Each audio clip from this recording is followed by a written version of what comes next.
Well, hello and welcome to Turning Readers into Writers, and I'm your host, Emma Desi. Today we are going to be talking about how long should your chapter be, because I know this is something that bugs a lot of people. Are you a bit like Goldilocks? You can't decide if your chapter is too long, too short, or just right. Well, today I'm going to give you some tips and hints and things to think about when you're writing your next chapter, so that when you sit down at the desk, you know exactly what you're doing. Right, let's get started. Welcome to the Turning Readers into Writers podcast, where I teach beginner writers how to find the time and confidence to write their first novel. I'm your host, Emma Desi, and I'm so excited that you're here. Thank you for joining me today, because if you've been longing to write your novel for forever, this is the place to be. Have you been wanting to start writing your first novel but have been feeling uncertain about how to get started? Well, I have a simple resource for you called The 3 Easy Steps to Start Writing Your Novel. This simple cheat sheet will help you begin your writing journey by resolving that perennial problem of how to find the time to actually write. The answer is super simple and super actionable. And if you wanted to, you can get started today. So go to emmadesi.com/3 easy steps and start writing today. Hello, and as I mentioned in the introduction, today's episode is all about what's the right chapter length. Because when you start out on your writing journey, you might be wondering what the right chapter length should be for your book. And if you are, I want to reassure you that this is something you don't really need to worry about. Your chapter will be as long as you feel it needs to be. So, if, for example, do you want to have a cliffhanger at the end of each chapter? Then you might want to use short, sharp chapters like Dan Brown does for fast pace. Or perhaps your story is a slower read. It's more about character involvement than plot speed.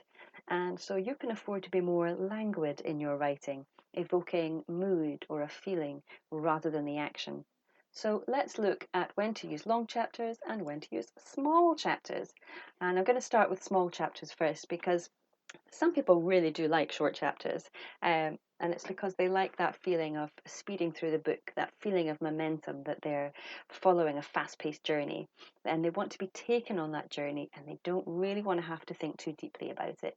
For them, that type of book is often an escapism, somewhere that can take them out of their real life whilst they're commuting to work, for example. So they want to know that they can finish a chapter before arriving at their station. Or perhaps they just have a short attention span. I don't know.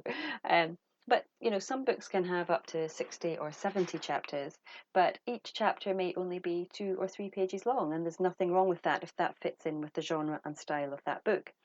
And what that author might have done essentially is break down the scenes into chapters because they want to have clear breaks between each scene because they're jumping from place to place or time zone to time zone. Short chapters might also be used because the story is being told from multiple points of view. And as I mentioned, there's jumps in the timeline. So, for example, the story goes forwards and backwards and uses a lot of flashback. So, having short chapters can be useful for that. I would caution you, though, and say be wary of making your chapters too small. You don't want them to have no what's the word I'm looking for, no closure on them, because your reader still needs to feel that there is a point to this chapter, that it fits in with the rest of the book, that chapter, even if it's only 1 page, it still serves a purpose.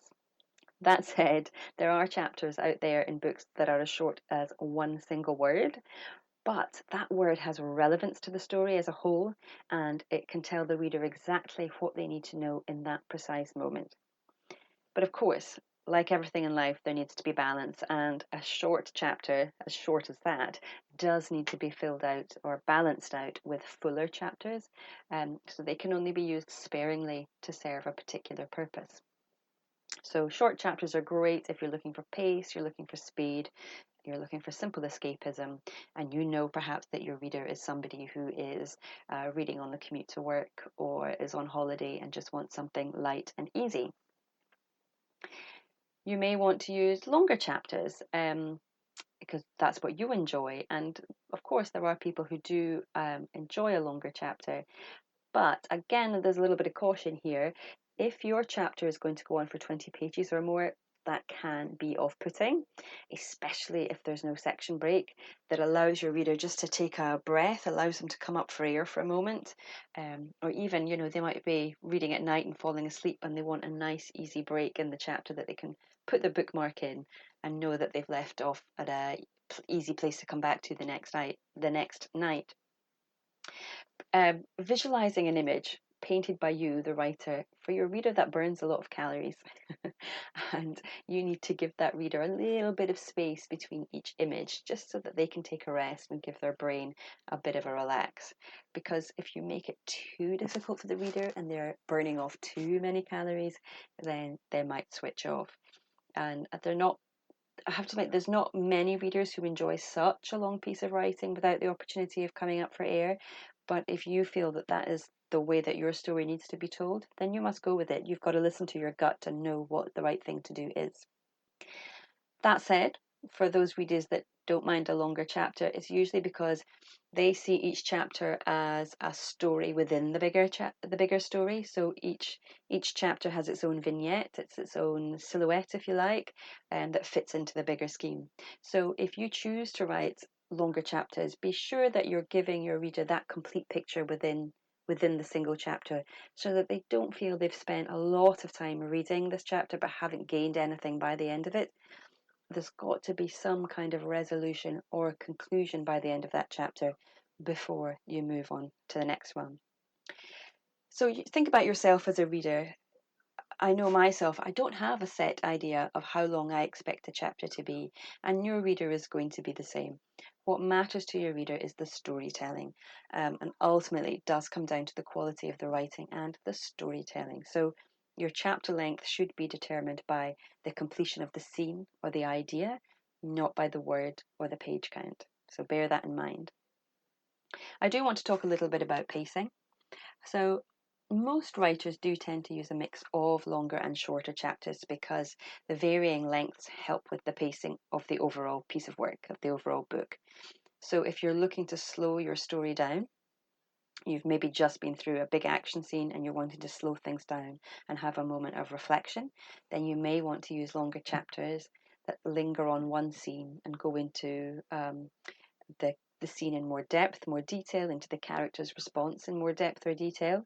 Equally, you might have come out of that more slow-paced part of the book and you're actually wanting to speed it up, and so then you'll start to use smaller chapters as you want to build the tension. It can also be used to give the reader a sense of nearing the end of the story.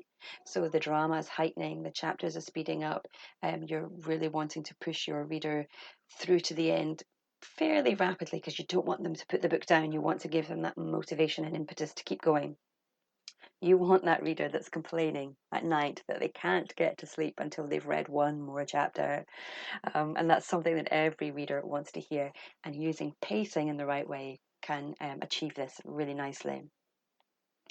My final tip to you, my final note to you would be to trust your instincts. So we've looked at how there's the advantage and disadvantage to using both long and short chapters, that different books require different things, but ultimately you can incorporate both long and short into your book. But I would urge you, when you're writing, don't go by a formula, trust your gut. Your gut is going to tell you what the right length is. Your writer's instinct will kick in, and nobody knows your story like you. Nobody knows how the story needs to be told except for you. So when you read your work back to yourself, how does it seem? Does it seem too long? Then it probably is.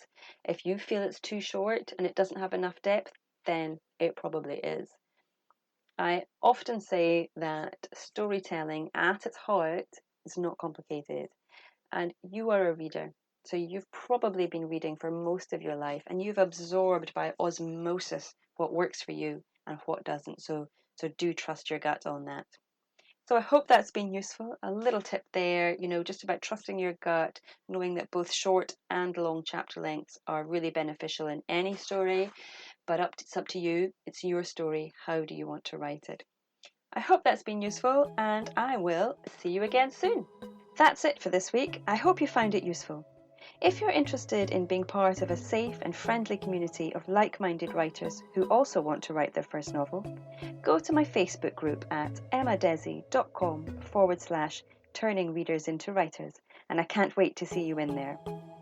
You can find the show notes for today's episode at emmadesi.com/episode 001.